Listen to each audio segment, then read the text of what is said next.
Yeah. Mo rí tí Daddy Freeze tí wọ́n interview ìyá Queen Naomi lánàá. Ìyá yẹn dẹ́ sọ̀rọ̀ gan. Ìyá yẹn bẹ̀ gbogbo ọmọ orílẹ̀-èdè Nàìjíríà pé ká jọ ká bá wọn pẹ̀tù sí àwọn ìdílé tí àwọn ọmọ bá ìṣẹ̀lẹ̀ Ìbàdàn yẹn lọ. Pé ká jọ kì í ṣe pé àwọn mọ̀ gbẹ̀tù yẹn kalẹ̀ láti pa ìdílé kankan lẹ́kùn o. Pé nínú pé ìjọba ènìyàn náà ni pé báwọn ṣe rí pé àwọn kan wà láwùjọ tó kù díẹ̀ káàtó àwọn ṣe gbẹ̀tù yẹn kalẹ̀. So now nǹkan tèmi wá fẹ́ sọ̀rọ̀ sí ni wípé lórí àwọn wòlíì tó jáde tí wọ́n ní ṣe ni wọ́n fa àwọn ọmọ yẹn ṣe tutù. Mo fẹ́ béèrè ni o. Wọ́n ti ṣe program yìí ní ó ti tó 10 years báyìí according to nǹkan tí èmi gan mọ̀ tó lórí Naomi ti ń ṣe program yìí bọ̀. So ó ṣe lọ́dún kìíní kí ló dé tí àwọn tó fi wọ́n ṣe tutù gbà yẹn. Ó ṣe ní Ifẹ̀, ó ṣe l'Ákúrẹ́, ó ṣe ní ilẹ̀ Olújì, ó ṣe ní Ọ̀gbẹ̀sẹ̀, ó ṣe l'Óndó. So kí ló dé tí kò fi ẹnikẹ́ni ṣe tutù gbogbo ìlú yẹn. Nǹkan tí ẹ̀ ti ń ṣe bọ̀ látọdún 10. So kò rí ètùtù ṣe gbogbo gbà yẹn àbí Ọlọ́run fi hàn yín gbà yẹn.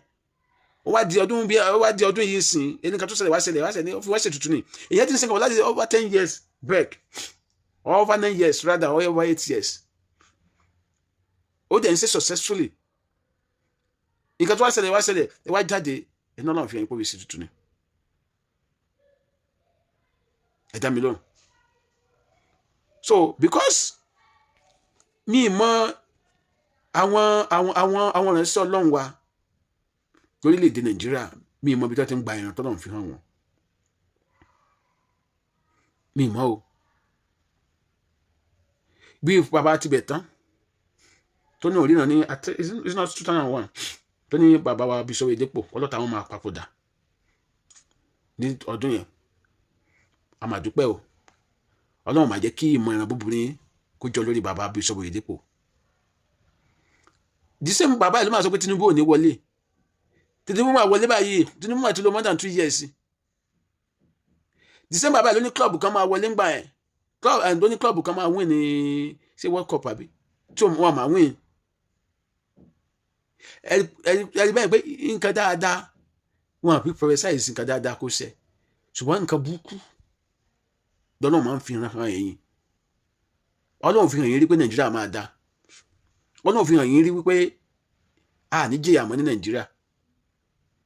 Àbí kẹ́ jáde kátìsì kan kú.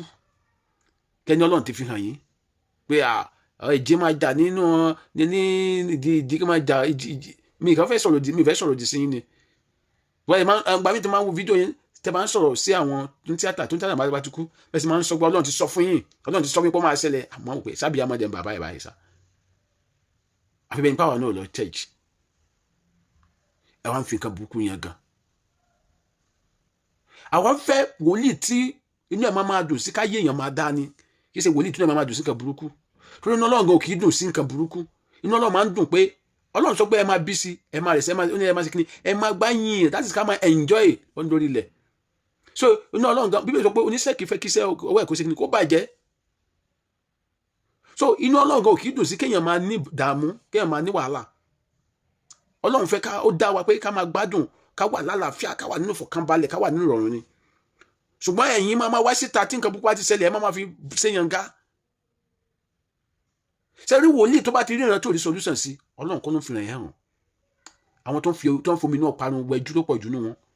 Ọ̀tọ́ ń lo vision oil yes tó ń lo vision oil ọ̀tọ́ ń sin ojú ọ̀tọ́ ń ṣe àwọn ètò kan tó ń rí ìrìkúrì wọn kì í rí solution. Dáa sọ pé nígbà tí nǹkan púpọ̀ bá ṣẹlẹ̀ sí tán lọ́kọ̀ wọn ṣe wá ń jáde pé àwọn dẹ̀ rí àwọn dẹ̀ why tó fi provide solution tí nǹkan yóò fi ní ṣẹlẹ̀. Mo máa ń sọ nínú Bíbélì ìṣẹ́ Ọlọ́run máa sọ fún wòlíì pé lọ sọ fún ọba pé nǹkan báyìí máa ṣẹlẹ̀ o ṣùgbọ́n tí ẹ̀yin bá dùn kí ọba yẹn bá kéde àwẹ̀ táwọn yẹn gbà àwẹ̀ òun máa gbìyànjú kúrò ẹ̀yin ò kí rí solution rárá and you call yourself a man of God or you call yourself man of God. And to those of you tá à ń sọ wípé Queen Naomi wọ́n pé àwọn tó sọ pé kílẹ̀ tí wọ́n jẹ́ kọ́lọ́pàá mọ̀ gbá kan kan. Now let me tell you something. According to ìyá Queen Naomi, wọ́n ní àwọn gangan kúrò níbi tí wọ́n ti ń park oúnjẹ àtàwọn gifts ní 3 o'clock. Àwọn security, àwọn personal security, àwọn ọlọ́pàá méjì, báńsà méjì, àwọn dẹ̀ fi wọ́n sí school yẹn kán máa monitor school yẹn. Yàtọ̀ fún lẹ́yìn ìgbà táwọn ti report táwọn ti lọ sọ fún àwọn ọlọ́pàá pé tó bá ti di 10 ní program máa bẹ̀rẹ̀ 8 o'clock ní kẹ́ report o. Láàrin mi àti sọ́lọ́pàá Nàìjíríà sẹ́nu pé wọ́n gbádùn débi pé ẹ fẹ́ ṣe program ní 10 ẹ wá ní ká wá máa bọ̀ ká wá jókòó sí program ní 2 òru. So possible. Sọ́lọ́pàá Nàìjíríà lọ́la yẹ àrárá bẹ́ẹ̀ yẹn. Training kan sọ pé ṣé kò yẹ kẹ́kọ̀ọ́ ọlọ́pàá síbẹ̀ wọ́n fi ọlọ́pàá personal security men wọn méjì tó jẹ́ ọlọ́pàá tó ń sọ wọ́n fi wọ́n síbi program yẹn kọ́ máa sọ fẹ́ kọ́ tó síbẹ̀ nù yẹn torí àwọn nǹkan tó wọ́n kó síbẹ̀ wọ́n kó chess síbẹ̀ 10 everything wà already àwọn yẹn wà bẹ́ẹ̀ àwọn yẹn sùn bẹ́ẹ̀ mọ́jú àti báńsà méjì.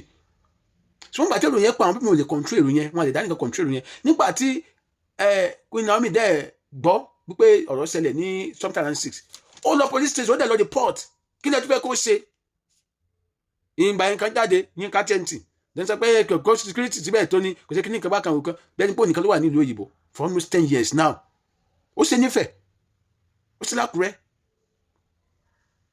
èèyàn ń ṣe she's a prophetess gbogbo revival tó ti ń ṣe ǹjẹ́ gbọ́ pé ẹ̀yìn kankan tẹ́ra parí ẹ̀dá mi náà àti ẹ̀dúpẹ́ pé kì í ṣe bí ìsọjí ẹ̀ làwọn èèyàn ti tẹ́ra wọn pa lórí ká ní ibi ìsọjí tó ń ṣe ni ẹ̀ tó sọ pé yóò gbé tó fẹ́ di wòlíì òjijì ni if you know her wàá mọ̀ wípé kì í ṣe pé ó ṣẹ̀ṣẹ̀ bẹ̀rẹ̀ iṣẹ́ ìránṣẹ́ kì í ṣe pé ó ṣẹ̀ṣẹ̀ bẹ̀rẹ̀ iṣẹ́ ìránṣẹ́ so mo ń gun ẹ wá wo ibi tí God ẹ wá wo ibi tí nǹkan ti wá fọ́ nìwáyé bàbá tibẹ̀ tán ní Ọlọ́run fi hàn pé ó lo àwọn ọmọ yẹn ni báwọn wòlíì kan wá padà jáde ń ṣe báyìí pé Ọlọ́run ò sọ bẹ́ẹ̀ ẹjọ́ Ọlọ́run wá ní Tibetan sìn Ọlọ́run ló wá ń fi hàn Tibetan gbà yẹn o tó ní bíbélì kó tó bá yẹ pé lóòótọ́ Ọlọ́run kan tó bàbá God tó wà lọ́run ni nǹkan tá a bá lẹ́nu Tibet ló yẹ ká bá lẹ́nu àwọn wòlíì tó kù ẹ wo a máa wà òkè last lórí ọ̀rọ̀ religion ní Nàìjíríà yìí ni Adéọmọdé ló ń sọ̀rọ̀.